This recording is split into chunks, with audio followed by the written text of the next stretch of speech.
ये जो चेक है आज भव्य राम मंदिर के लिए समर्पित कर रही हूँ, जिसमें 1,11,111 ऐसा मैंने जो मुझे वेतन मिलता है उस वेतन का चेक मैंने समर्पित किया है सांसद के नाते।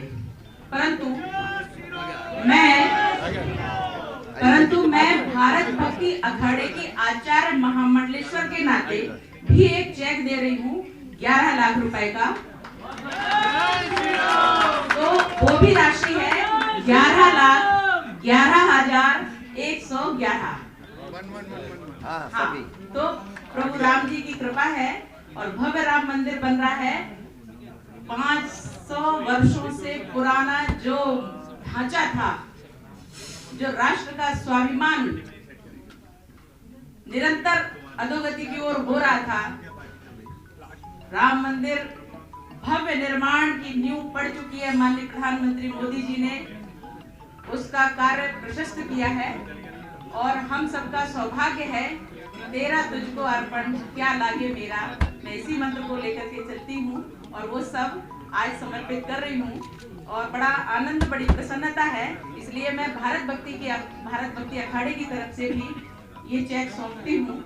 इसमें भारत भक्ति अखाड़े न्यास की तरफ से जो हमारी अध्यक्ष हैं डॉक्टर जसवीर जी गौर, वो अध्यक्ष हैं, और वीरेन जी जैन आप उसके कोषाध्यक्ष हैं, राजेश जी सहयोगी हैं, राजेश जी कटियार, तो वो सभी साथ में रहेंगे। और मैं संस्थापक हूँ और आचार्य महामंडलेश्वर हूँ उसकी, इसलिए। और मेरा पूरा नाम है स्वामी पूर्ण चेतनानंद अवधेशानंद गिरी। बड़ा आनंद का विषय है, पावन अवसर है कि जिस राम मंदिर के लिए हमारी कई पीढ़ियां आहूत हो गई, हजारों लाखों की संख्या में विधर्मियों ने हमारे साधु संतों को काट दिया।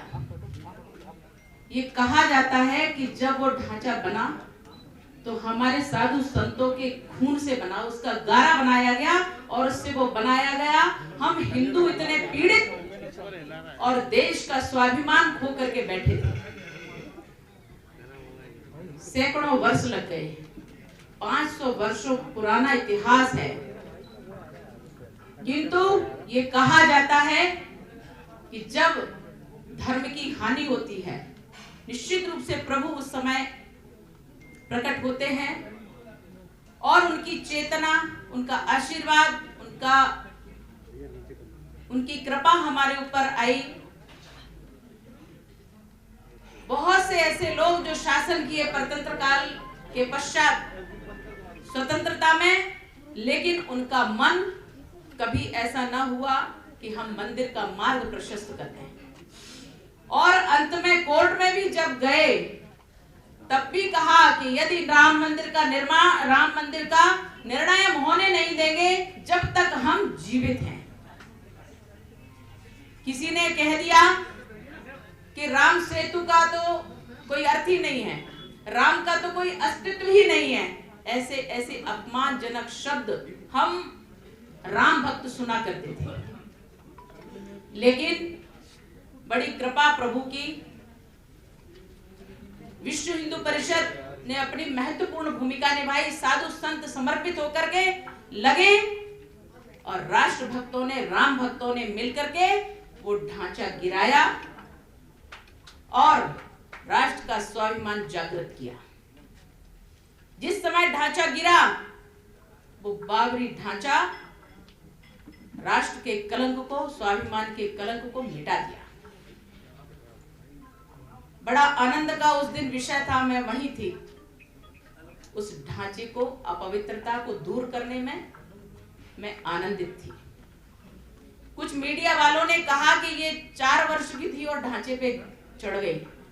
ज्ञान का अभाव न रखिए, आप किसी के बारे में भी पूर्ण जानकारी रखिए।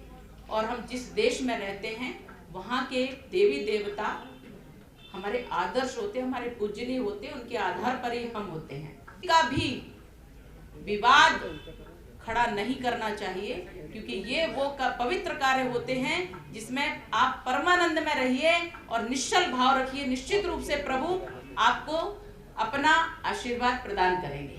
और हम लोगों को आशीर्वाद प्रदान इसलिए होता है कि सक्रिय रह करके आपको भी सक्रिय करते हैं। इसलिए विश्व हिंदू परिषद का अपना अपना योगदान भरपूर वो देते हैं, अपना अपना शारीरिक श्रम, आर्थिक, मानसिक, भावनात्मक संपूर्ण चेतना से वो लगे रहते हैं। इसलिए प्रभु का बड़ा आशीर्वाद रहता है। आज हमारे समक्ष विनायक राव जी देशपांडे, विश्व हिंदू परिषद के केंद्रीय संगठन मंत्री और जो निधि समर्पण अभियान चल रहा है उसके राष्ट्र सह प्रमुख हैं। श्री अशोक जी पांडे, आप सब हमारे आवास निवास पर पधारे, ये हमारा परम सौभाग्य है। और जब हमारे अतिथि राम काज के लिए आते हैं तो निश्चित रूप से हम अपना परम सौभाग्य मानते हैं। और इस परम सौभाग्य में जो भी हमारे हिंदूवादी राम भक्त सभी सम्मिलित हैं, इकट्ठे हैं और बड़े उत्साह के साथ उन्होंने अपना यहाँ मन तन धन से सहयोग करने का वचन भी दिया है और कर रहे हैं। संपूर्ण तरीके से पूरा दिन रात और मन से इस संग्रह में लगे हुए हैं कि अब वैसे तो एक टाटा बिरला ने कह दिया था कि हम राम मंदिर बनाएंगे, परंतु राष्ट्र जागरण का, राम भक्तों का, सबका सहयोग उसमें हो, ये संकल्प लेकर के जब निकलेंगे तो ही हमारे प्रभु प्रसन्न होते हैं कि सबका साथ और सबकी निधि से मिलकर के जो राम मंदिर बनेगा, सबके भाव भी उसमें सम्मिलित होंगे तो निश्चित रूप से हमारा मंदिर जगमगाएगा, भव्य और दिव्य और विश्व प्रसिद्ध होगा। इसलिए हम प्रभु रामचंद्र जी महाराज की जय बोलते हैं कि उन्होंने पहले राष्ट्र जागरण करवाया और फिर अपना मंदिर भव्य बनाया। ये तो किसी की हैसियत ही नहीं होती कि उनके कार्य को रोक पाए, लेकिन विधर्मी अपना पूर्ण प्रयास करते हैं, तभी धर्म का जागरण होता है। बस इतना कहेंगे कि जब प्रभु रामचंद्र जी वन को गए तब बन गए, तो जब वो वन में गए तब वो कर्मशील होकर के और उनकी वो पहचान बनी और उन्होंने अपने कर्म से बता दिया कि जो कर्मशील होगा, जो देश के लिए विचार करेगा, अधर्म को समाप्त करेगा, हम उसके साथ हैं। इसलिए जो सब निकले हैं इस कार्य के लिए पवित्र भाव से, पवित्र जागरण करते हुए और इस निधि के साथ अपना भाव समर्पित करते हुए जा रहे हैं, तो राम मंदिर भव्य बनाने के लिए किसी न किसी रूप में हर व्यक्ति, बच्चे से बच्चा, एक बच्चा भी अपनी इसमें निधि दे रहा है, तो वो सब राम मंदिर के लिए, भव्य राम मंदिर के निर्माण में लगेगा। हम आप सब अतिथियों का बहुत बहुत आभार व्यक्त करते हैं और कहते हैं प्रभु सदैव आपको कर्मशील, क्रियाशील, स्वस्थ और प्रसन्न बनाए रखे, जिससे आप सतत राष्ट्र कार्य, प्रभु राम जी के कार्य में लगे रहें। मार्केटों में जाके प्रचार भी कर रहे हैं, कांग्रेस कार्यकर्ता प्रचार कर रहे हैं कि अकाउंट पे डालें, नंबर दे रहे हैं, कह रहे हैं कि किसी को हाथ में ना दें। कोई राजनीति है राम मंदिर? ऐसा है कि जिसने इतने सारे प्रयास कर लिए रोकने के, वो रोक नहीं पाए इस कार्य को। अब उन्हें धन का जब ये संग्रहण हो रहा है, संकलन हो रहा है, तो उन्हें इसमें भी पीड़ा है कहीं उनके जैसा काम यानी भ्रष्टाचार कोई ना कर ले। तो मुझे ऐसा लगता है राम के कार्य में कोई भ्रष्टाचार नहीं करता, यदि उसमें मानसिकता कांग्रेसियों की भी अच्छी हो जाती है तो वो भी सम्मिलित हो जाए, उनका ये भ्रष्टाचारी मानसिकता भी खत्म हो जाएगी, वो भी खुल करके दान करें। और सब मार्ग आपके पास खुले हैं, डायरेक्ट भी आप भेज सकते हैं। मैं कांग्रेसियों से निवेदन करूंगी, ऐसे विरोधियों से, वामपंथियों से और राम विरोधियों से निवेदन करूंगी, आग्रह करती हूँ और भिक्षा भी मांगती हूँ कि आप भी दीजिए दान। कम से कम आपने जो पाप कर्म किए उनसे तो कम से कम निवृत्ति मिलेगी आपको।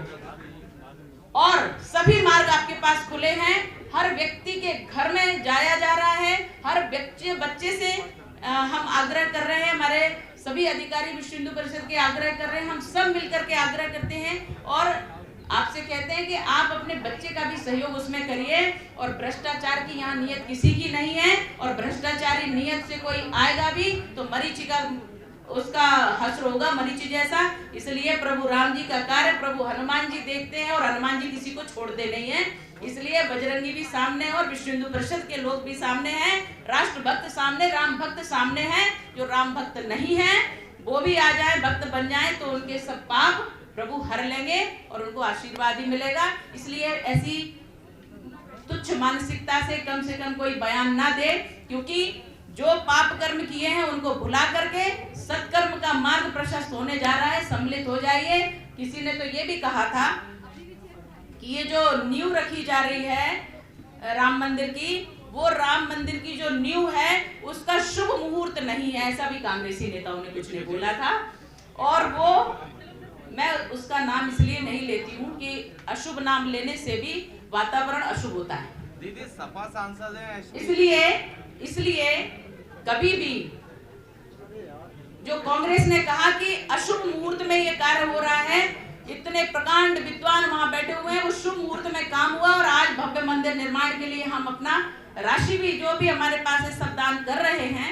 मुझे लगता है कि सब शुभ शुभ शुभ होता है राम जी के कार्य में, कुछ भी अशुभ नहीं होता है। इसलिए मानसिकता, विचार, भाव सब शुद्ध रखिए, सब अच्छा होता है। दीदी एसटी हसन उन्होंने कल कहा कि जो आप धन सर्वे के लिए रैली निकाल रहे हैं आप लोग, उसमें भाजपा के लोग कुछ बिके हुए मुसलमानों को पैसा देके पथराव करवाते हैं और फिर माहौल खराब करते हैं। इस तरह देखो, मैंने अभी भी कहा है कि ऐसी किसी भी प्रकार की दूषित मानसिकता से ये कार्य नहीं होता है। और जिनकी दूषित मानसिकता है वो अपनी मानसिकता अपने पास रखे, राम भक्त उनको जवाब दे देंगे।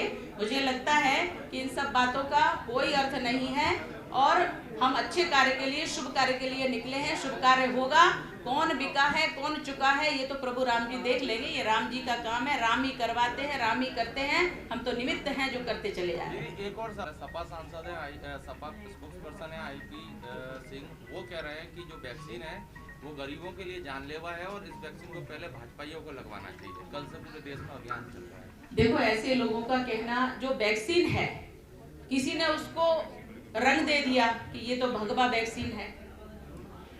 कितने साइंटिस्टों ने ये बताया है कि ये जो वैक्सीन है इसमें जिस प्रकार से ये बयान आ रहे हैं, ये बयान पूरी तरह से राजनीतिक बयान है और मैं उनको दूषित बयान कहती हूँ, उनको मैं देश विरोधी बयान कहती हूँ, उनको मैं समाज विरोधी बयान कहती हूँ, उनको मैं स्वास्थ्य विरोधी बयान कहती हूँ। और ये निकृष्ट बयान देना, ये राजनीतिक जो विरोधी है उन लोगों को बंद करना चाहिए। जनता के हित में वैक्सीन लगना चाहिए, क्योंकि ये जो कोरोना है ये महासंकट है, महामारी है।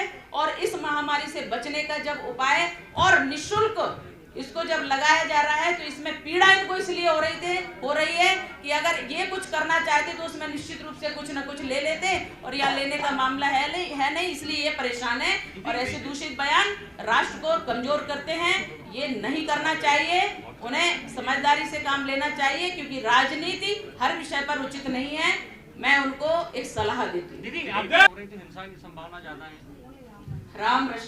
राम राष्ट्र है, राष्ट्र राम है और राम जी के कार्य में कोई नहीं विराम है और किसी भी प्रकार से राम के कार्य में कोई संकट नहीं आता है। जो संकट लाएगा वो स्वयं ध्वस्त हो जाएगा और राम जी का काम कार्य निर्विघ्न रूप से कर रहे हैं लोग। और जो भी असामाजिक तत्व हैं वो असामाजिक तत्व प्रयास करते हैं रोकने का, लेकिन राम दल कभी रुका नहीं है, कभी झुका नहीं है, कभी हटा नहीं है, डटा है तो डटा है और कार्य करके ही, कार्य पूर्ण करके ही। आप क्या अपील करेंगे लोगों से वैक्सीन को लेकर?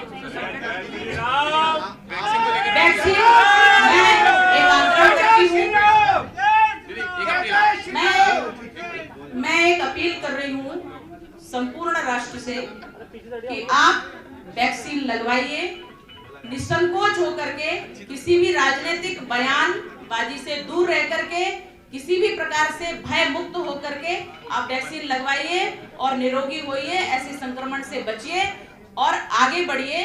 आप विकास करेंगे, उन्नति करेंगे, प्रगति करेंगे, व्यवसाय करेंगे, आगे बढ़ पाएंगे और आप बच्चे पढ़ पाएंगे। इस वातावरण को रोग मुक्त करने के लिए वैक्सीन बहुत जरूरी है और उसको आप लगवाइए। बस मैं यही अपील करती हूँ कि निर्भय होकर के आप इस वैक्सीन को लगवाइए।